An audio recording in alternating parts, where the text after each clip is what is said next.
इस्लाम और मुसलमानों के ख़िलाफ़ नफ़रत और तशद्दुद का जो एक जुनून तारी किया गया है, ये उसका नतीजा है। इसमें जो एक बहुत बड़ी बदनसीबी कह लीजिए या बहुत ख़तरनाक जो चीज़ कह लीजिए कि उसमें कांग्रेस का मिनिस्टर इन्वॉल्व है। इधर भी और इधर भी दोनों तरफ नहीं रह सकते कि साहब आप सेकुलर भी हैं और कम्युनल भी हैं।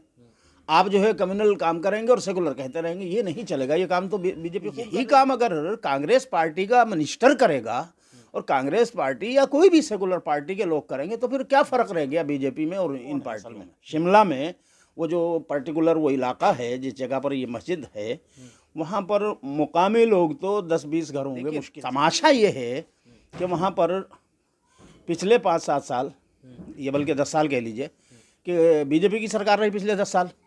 बीजेपी की सरकार में ये तमाशा नहीं हुआ।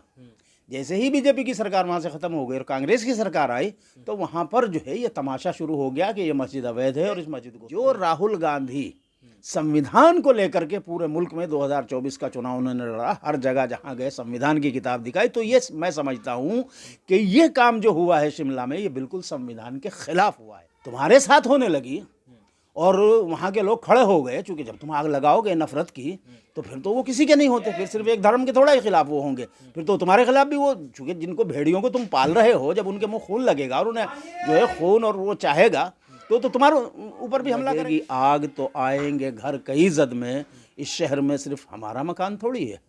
तो जब किसी को, भेड़ियों को आप खून मुंह लगाते हो तो वो कल को जब तलक उन्हें खुराक इधर उधर मिल रही है, वो उधर से ले रहे हैं, उधर हमला कर रहे हैं, तो भैया जब नहीं मिलेगी तुम्हारे ऊपर हमला कर। अरे एक आदमी के घर पे हमला किया जा रहा है, वो क्या वो अपना डिफेंस नहीं करेगा? सुप्रीम कोर्ट की रोलिंग है इस मामले में। सुप्रीम कोर्ट की रोलिंग है इस मामले में कि अगर आपको अपने जान का या अपने घर का या अपने माल का खतरा महसूस होता हो तो आप कानून को हाथ में ले सकते हैं।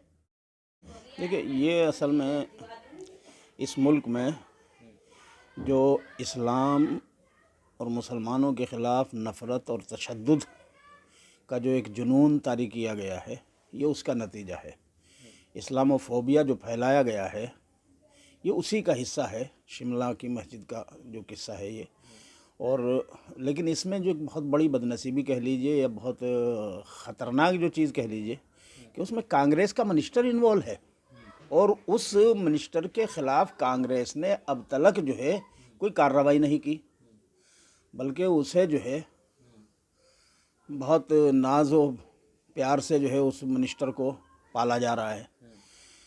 देखिए, जो भी ये सेकुलर कहलाने वाली पार्टियां हैं, चाहे कांग्रेस हो या दूसरी पार्टियां हों, इनको अपना स्टैंड जो है बहुत क्लियर करना पड़ेगा, बिल्कुल क्लियर, कि देखिए या तो आप इधर आइए या तो आप इधर आइए। आप जो है इधर भी और इधर भी दोनों तरफ नहीं रह सकते कि साहब आप सेकुलर भी हैं और कम्युनल भी हैं। आप जो है कम्युनल काम करेंगे और सेकुलर कहते रहेंगे, ये नहीं चलेगा। ये काम तो बीजेपी खूब कर रही है। तो साहब फर्क क्या रह गया दोनों? ये काम तो मैं कहता रहा हूँ कि ये काम तो मोदी, योगी, अमित शाह की पार्टी, जो बीजेपी का जो कम्युनल चेहरा है, वो इस काम को खूब कर रहा है कि साहब सबका साथ, सबका विकास, सबका विश्वास, सबका फलां, और वो ड्रामा करके जो है फिर मुसलमानों और इस्लाम को जो है वो हर कदम पे मारना और मुसलमानों के और इस्लाम के ख़िलाफ़ जो है साजिशें करना और इस्लाम और मुसलमानों के ख़िलाफ़ भेड़ियों की, हिंदुत्व के नाम पर भेड़ियों की एक फ़ौज को पालना और उस फ़ौज को जो है हर तरह से सहूलत देना, पुलिस की प्रोटेक्शन देना, और उस पुलिस प्रोटेक्शन में जो है उनको मुसलमानों पर हमलों के लिए उकसाना और मुसलमानों के ऊपर, मस्जिदों के ऊपर, मुसलमानों के घरों के ऊपर उनसे हमले करवाना। तो ये काम तो बीजेपी कर रही है। तो यही काम अगर कांग्रेस पार्टी का मिनिस्टर करेगा और कांग्रेस पार्टी या कोई भी सेकुलर पार्टी के लोग करेंगे तो फिर क्या फ़र्क रह गया बीजेपी में और इन पार्टियों में। इसलिए मैं कह रहा हूँ कि एक तो इन पार्टियों को अपना कैरेक्टर बिल्कुल क्लियर करना पड़ेगा कि भाई आप जो है कम्युनलिज्म के साथ हैं या आप जो है सेकुलरिज्म के साथ हैं। ये नहीं चल सकता कि आप इधर भी हैं और उधर भी। एक बात तो ये। दूसरी चीज़ ये है कि जिस तरह से उस मामले को उलझा करके देखिए वहाँ पे लोग कौन है असल में। शिमला में वो जो पर्टिकुलर वो इलाका है जिस जगह पर ये मस्जिद है, वहाँ पर मुकामी लोग तो 10-20 घर होंगे मुश्किल से। बाकी जो है वो मज़दूर तबका है जो शिमला के लोगों की सेवा करने के लिए बाहर से इधर उधर से जा कर के वहाँ रह रहा है। मतलब उनके घर बन रहे हैं तो उनमें मजदूरी करने गया है, उनकी सड़कें बन रही हैं तो उनमें मजदूरी करने गया है, उनके कहीं वो पहाड़ खोद रहे हैं तो उसमें खुदाई करने, उनका जो है मलबा ढोने के लिए वो मजदूर वहाँ गया हुआ है। उनमें हिंदू भी हैं, मुसलमान भी हैं। तो जो हिंदू है वो अपनी पूजा करने के लिए जो है कहीं ना कहीं किसी मंदिर में जाता है, या सुबह शाम जो है, चूँकि इनके यहाँ तो ये आज़ादी और गुंजाइश है कि कहीं भी पीपल के पेड़ के नीचे वही मंदिर हो जाता है, कहीं भी सड़क किनारे जो है 2 ईंट रख लो या एक दिया जला लो, वही मंदिर हो जाता है। लेकिन मुसलमान के लिए मसला ये है कि वो चूँकि कम से कम जुमे की नमाज़ उसे मस्जिद में पढ़ना पड़ती है, या कहीं मस्जिद की तरह से जो है कहीं ना कहीं एक इज्तिमा हो, तो वो चाहता है कि भाई एक मस्जिद बन जाए। तो वहाँ पर एक बनी बनाई मस्जिद है उस इलाके की, उसी में जो है वो सारे लोग वहाँ इकट्ठा हो गए, और उसमें जो है वो जब 1-2 मंजिल उन्हें कम पड़ने लगी जुमे की नमाज़ के लिए, उन्होंने ऊपर बनाई। अब वो पता नहीं उन्होंने प्रशासन से इजाज़त लेके बनाई या बग़ैर इजाज़त के बनाई, लेकिन उसको जो है कांग्रेस के एक मिनिस्टर ने, यानी देखिए तमाशा ये है कि वहाँ पर पिछले 5-7 साल, ये बल्कि 10 साल कह लीजिए, कि बीजेपी की सरकार रही पिछले 10 साल। बीजेपी की सरकार में ये तमाशा नहीं हुआ।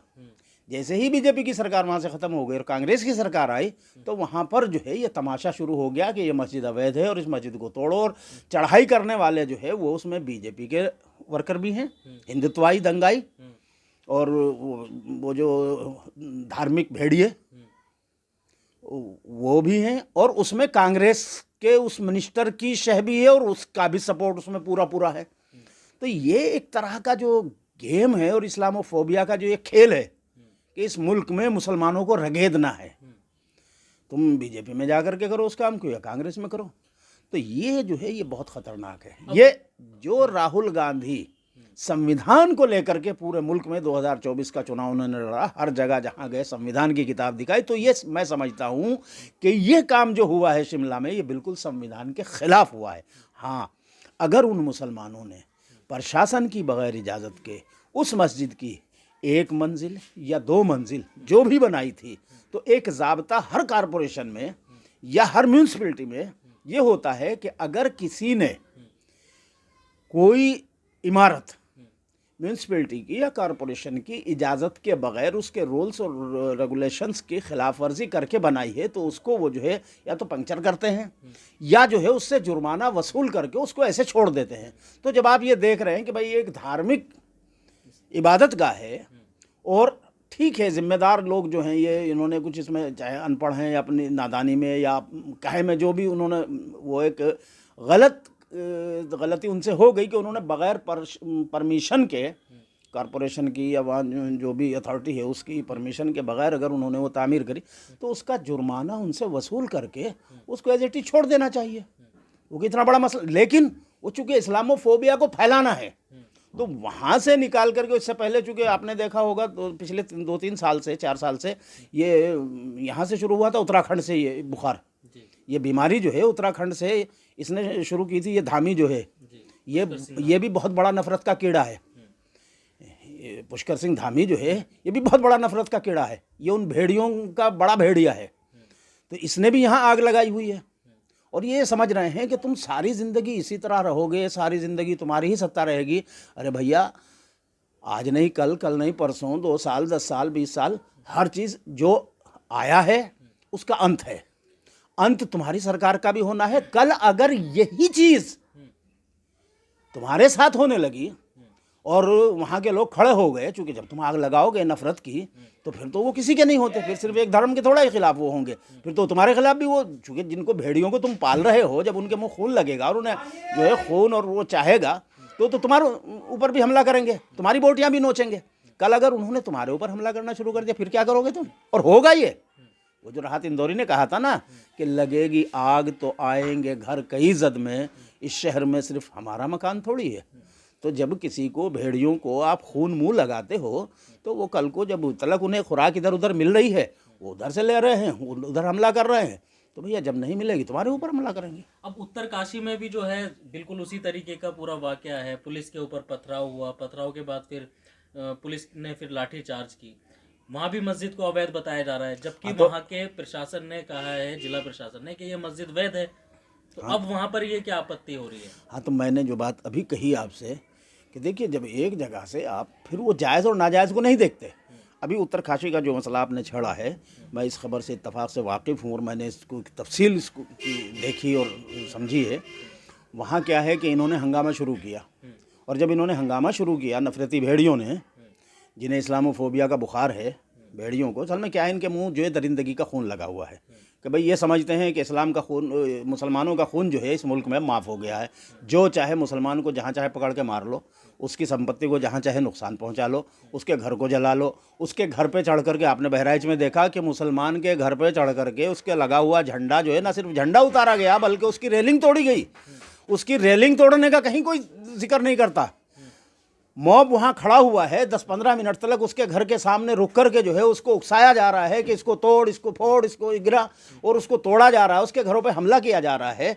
अरे एक आदमी के घर पे हमला किया जा रहा है, वो क्या वो अपना डिफेंस नहीं करेगा? सुप्रीम कोर्ट की रोलिंग है इस मामले में। सुप्रीम कोर्ट कंप्लेंट करनी चाहिए। सुप्रीम कोर्ट की रोलिंग है इस मामले में कि अगर आपको अपने जान का या अपने घर का या अपने माल का खतरा महसूस होता हो तो आप कानून को हाथ में ले सकते हैं।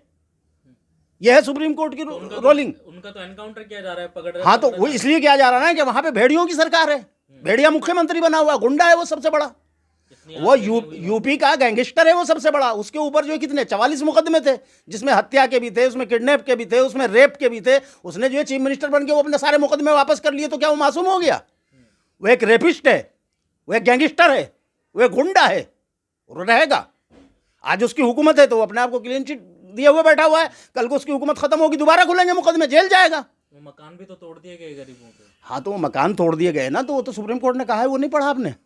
सुप्रीम कोर्ट ने भी 2 ही दिन पहले तो कहा है ना कि अगर तुम सुप्रीम कोर्ट की अवहेलना करना चाहते हो, सुप्रीम कोर्ट के ऑर्डर की, तो इसके जिम्मेदार तुम हो, करो, फिर भुगतोगे।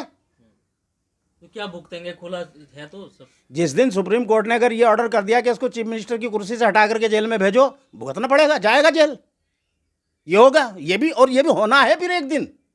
क्योंकि आखिर कहाँ तलक जो है आप कानून को मजाक बनाओगे? कहाँ तलक आप जो है, ये तो एक तरह से कह लीजिए कि इनके बिल्ली के भागो छीका टूटा हुआ है कि आलमी सतह पर जो है दुनिया के हालात इस तरह के कि कहीं गजा में, फ़लस्तीन में जो है इस तरह की वो चल रही, कहीं लबनान में वो चल रहा है, वरना इनको तो औकात अभी पता चल जाती है। आपको भूल गए क्या? नुपुर शर्मा ने जब एक बदतमीज़ी और बेहूदगी करी थी खड़े होकर के, वही मैं मानता हूँ कि वो अरबों में जो है इस वक्त मुनाफकत आ गई है। वो भी मुसलमान नहीं रहे हैं, वो भी नाच नचनिया वो बन गए हैं। लेकिन इसके बावजूद भी कहीं ना कहीं जब इस्लाम का, पैगंबर का, कुरान का और अल्लाह का जब वास्ता और मामला कहीं आ जाता है, तो फिर कैसा भी घटिया मुसलमान हो वो भी खड़ा हो जाता है। और फिर औकात पता भी चल गई थी, फिर क्यों कहा था, सरकार ने क्यों हटाया उसको, नुपुर शर्मा को। तो ऐसा नहीं है, तो इनकी चूँकि इस वक्त इंटरनेशनल हालात इस तरह के बने हुए हैं, तो ये मनमानी कर रहे हैं, यहाँ पे खेल रहे हैं खेल। कब तक खेलो? एक दिन ऐसा आएगा कि इस देश के, देखिए ऐसा नहीं है मैं मुसलमान हूँ, दाढ़ी वाला हूँ, तो मैं जो है इस पे इतना रिएक्शन दे रहा हूँ या रिएक्ट कर रहा हूँ। सच्चाई ये है कि इस मुल्क का जो ईमानदार, समझदार, मुल्क का बेहतर सोचने वाला, मुल्क की भलाई के लिए सोचने वाला जो हिंदू है, वो भी मेरी ही तरह सोचता है, लेकिन वो भी मेरी ही तरह बेबस है। या यूँ कह लीजिए कि हर आदमी को तो माइक मिलता नहीं है, हर आदमी कहाँ से अपनी बात कहेगा। जी, आप जाइए, आप आम हिंदुओं में जाइए और उनके जेन्युइन जो समझदार संजीदा हिंदू हैं उनके आप लीजिए, वो बताएंगे आपको। तो सारे तो ऐसे नहीं है ना। तो कल को जो है वो ही लोग खड़े होंगे। देखिए 2024 के चुनाव में आपने देखा, अगर ये बेईमानी करके 70-80 सीटों पर मोदी की सरकार ना बना दे, तो ईमानदारी से बताइए क्या इनको 150 से ज़्यादा सीटें मिली हैं क्या? इनको तो 150 भी नहीं मिली पूरी भाई। तो इन्होंने तो बेईमानी करके इतनी सीटें कर ली हैं, जैसे कि इन्होंने शुरू दिन से अपना एक वो बनाया हुआ है मिजाज और एक आदत बना रखी। सुप्रीम कोर्ट ने कहा कि भाई इलेक्शन कमीशन को मुंतखब करने के लिए एक कमेटी होगी, और उस कमेटी का एक जो है अपोजिशन लीडर होगा, एक प्राइम मिनिस्टर होगा और एक जो है चीफ जस्टिस होगा। लेकिन यहाँ साहब जो है कानून ही बदल करके जो है कि एक खुद होंगे, एक मेरी कैबिनेट का मिनिस्टर, यानी एक मैं होऊंगा, एक मेरा सेवक होगा और एक जो है अपोजिशन का लीडर होगा। क्योंकि जब हम 2 होंगे तो अपोजिशन लीडर क्या कर लेगा, हम जो है किसी भी अपने एक दूसरे सेवक को उठा करके जो है वहाँ बना लेंगे, जो चुपचाप जो है हमारे ऑर्डर पर जो है नाचता रहेगा। वही नाच रहा है राजीव कुमार। तो वो इनके ऑर्डर के मुताबिक जो है प्लानिंग करता है, इनके ऑर्डर के मुताबिक जो है अनाउंस करता है इलेक्शन, इनके ऑर्डर के मुताबिक जो है रिजल्ट डिक्लेयर करवाता है। बेईमानी खुल्ला हो रही है मशीनों के ज़रिए, और वो चल रहा है धंधा। हरियाणा में भी हुआ है, 2024 के लोकसभा चुनाव में भी हुआ है। लेकिन इसके बावजूद मैं कह रहा हूँ आपसे, फिर भी अपोजिशन पार्टियों को 240 के करीब सीटें मिली कि नहीं मिली? वो हिंदुओं ने ही तो दी, सारे मुसलमानों ने तो नहीं दे दी ना, या खालिस मुसलमानों के वोट से तो नहीं 240 सीटें आ गई। तो मैं ये कह रहा हूँ कि इस मुल्क का हिंदू भी जो मुल्क की बेहतरी के लिए, मुल्क की भलाई के लिए सोचता है, जिसे अल्लाह ने अकल दी है और जो संजीदगी के साथ थोड़ा सा मामलों को समझता सोचता है, वो भी जो है इनके फेवर में नहीं, वो जानता है कि ये भेड़िए हैं और ये इस मुल्क में जो है भेड़ियों की एक फ़ौज तैयार कर रहे हैं जो अभी मुसलमानों पे टूट पड़ रही है, कल को जो है वो इन्हीं पे टूटेगी।